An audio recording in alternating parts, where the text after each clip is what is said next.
Hello, my name is Akina Kublal. I am an author, an entrepreneur, and a personal development consultant here in Trinidad and Tobago. I just want to chat a little bit with you today about the impacts of vitiligo in the Caribbean and just how it affects people that are of Caribbean descent that live with this condition.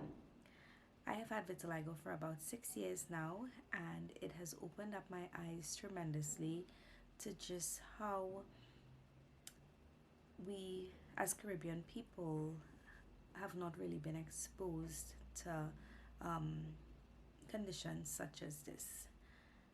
Throughout the past 6 years, I have been able to see both the side of an advocate as well as somebody who lives with the condition and just the challenges that I have had to face in this walk. For example, when I first got vitiligo, I was employed in a job that was very big on image. I was a flight attendant actually, and it was something that I had to realize that not just in my career but also in my personal life. In the Caribbean, we are often unprepared with how to handle things that affect or change our appearance.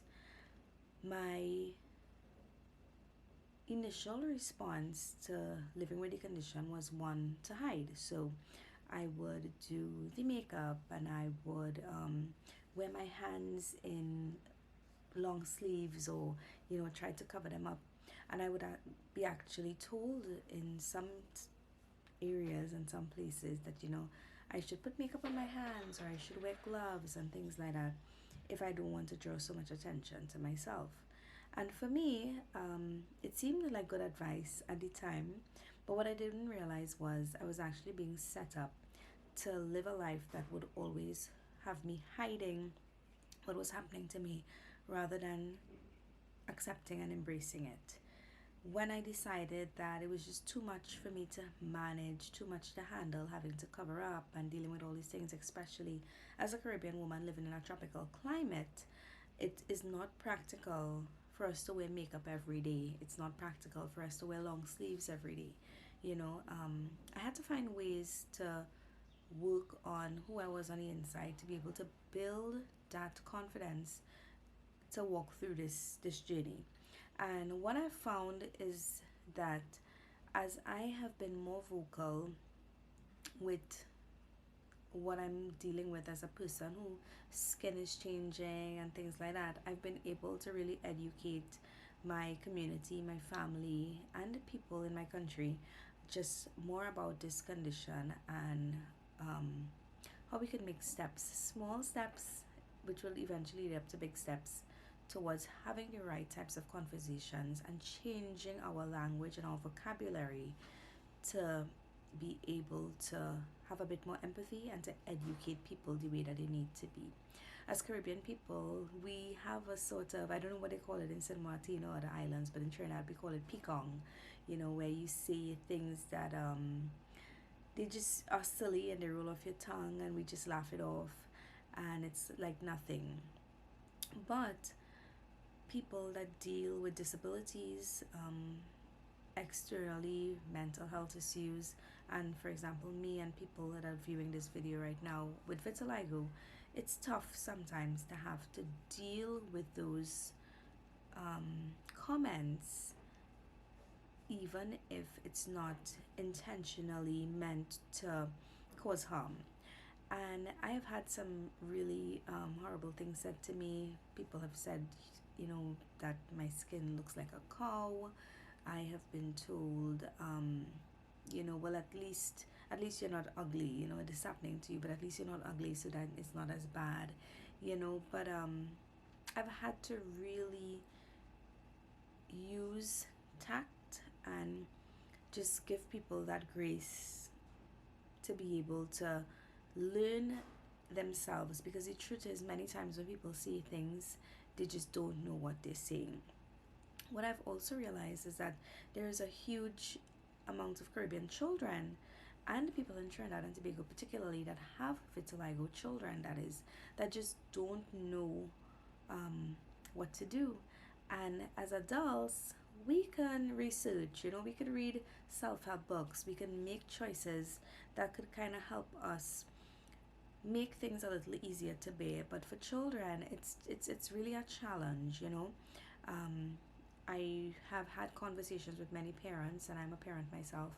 I've had conversations with many parents who are really, really struggling with just trying to get their kids to find some sort of happiness as they deal with this condition. They have to go through bullying at school, and again, because of the lack of education surrounding vitiligo and what it is, there are people who would make fun of them, tell them, your skin is changing color, look at you, you know, accuse them of maybe even being burnt, or throwing chemicals on themselves, and just responses based on ignorance rather than empathy, because they don't know that vitiligo is something that happens to you, not something that you choose to do to yourself. So my heart really goes out particularly to children who deal with this condition in the Caribbean, because it's a tough thing to deal with as an adult. And I really think you know people that are in control of being able to educate young ones, especially, for example, teachers, principals, things like that, need to maybe find a way to incorporate these types of conversations into their day as an educator, to have a little bit of more empathy in the classroom and in the daily school life, because children that deal with differences, whether it's disabilities, mental health, and particularly those that deal with a skin condition, it's really tough to be able to go to school every day and have to face those comments, and then still be expected to focus on your academics as well. Relationships are also something that is really, really challenging for people that have vitiligo. um, I always say that someone who has vitiligo deals with two sides of life. One, with the people that know you, they see you. And one, with the people that don't know you, meeting you for the first time, the first thing they see is your vitiligo. So for the single person living with the skin condition in the Caribbean, it's going to be tough to be able to date, because for one, there's a lack of education about the condition. People don't really know what it is. And then here you are, single, trying to meet someone new, and you know um, you have to lead with that. You have to lead with, well, I have this skin condition, or, and even if you don't, then it becomes awkward and things like that. So what I found is that people who have vitiligo, and this is from personal experience and conversations with people within the community, is that they either shy away from dating on the whole, or they just date within the vitiligo community, because people tend to get it. And that really kind of places people that live with this condition in an unfair minority group, because everybody wants to be able to experience love and meet someone new, but it's tough when you have to sort of lead with, oh, this is not how I used to look before, and that whole thing. And even that in itself could be challenging, because for many people living with vitiligo, you don't know, there is no timeline to say when you will fully depigment, or when you might get back your pigment, or if this is how it's going to stay, and things like that. So it's like a daily mind challenge to just kind of figure out, is this what I'm going to look like this time next year? When you look back at old photos, you're like, oh, look at how my skin is changing and all of that. But I just want to encourage anyone that's looking at this video, if you are someone that's living with vitiligo and you find yourself feeling alone, that you are not. The questions that you have, the feelings that you feel, the insecurities that you feel, that loneliness, that high sometimes, if you are asked to share about the condition, the empowering way that you might feel sometimes, and then you might fall again. It's felt by people all around the world that have this condition. You are not going through this alone. But if you are someone looking at this that does not have vitiligo, and you want to know how you can help make it easier for the person that does have it, my encouragement to you is to just research and be a positive voice.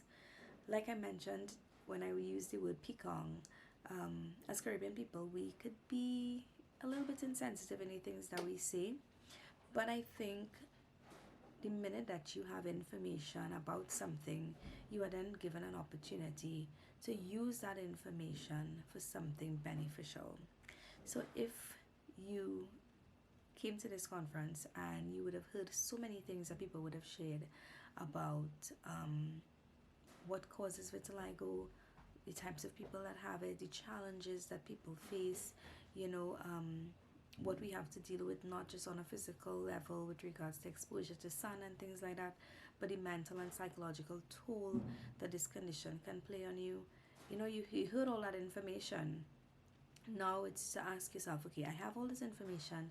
Now it's time for me to apply it. How can I apply this towards making my country, my island, my community, my town, my home a better place? If I live with someone who has this condition and maybe they're my spouse or my child, how can I show a little more empathy to that person and not just say, oh, forget about it, I just see you, I love you, you know? How can I get down on their level and maybe make myself more available to hear how they feel? And I think the minute that you make yourself more open and available to want to listen to what people have to say is when we give ourselves the room to start having the right conversations. Because a lot of times when a conversation starts off about vitiligo and someone says, oh, that's nothing, that is just something that's on your skin and you still live, then you kind of shut down the feeling of the person that is going through what they're going through, and they would box it up. They wouldn't want to express themselves again. But the minute that you open up yourself and you say, okay, I want to listen, I want to learn more about this, I want to know more about how it makes you feel and how I can help change the conversation, is when we create a space for people to be able to express themselves freely. And then we would start hearing the right language used more regularly. If you all would remember, before Winnie Harlow, that model from America's Top Model, started being vocal about vitiligo, it really wasn't something that we even spoke about much. Back in the day when Michael Jackson had it, people still believed that he bleached his skin and, you know, he did all those things that because he wanted to do it. So I think now, in the age of technology and social media and stuff, where we have an advantage to be able to give our voice a platform, it's important for us to use that voice to do the right things. So I just want to encourage you guys in just everything that I shared here today to just kind of wrap it together, tie it together, because I was trying to just bring it all together, that as a person in the Caribbean living with vitiligo, it's not easy. But what would make it easier is having the right conversations, and those with the powers to be able to start those conversations, that they use it, and that, you know, they help us in ways that are tangible to, you know, provide funding for events like these, and, you know, sponsorship for things that we might need to do to carry the message across the region.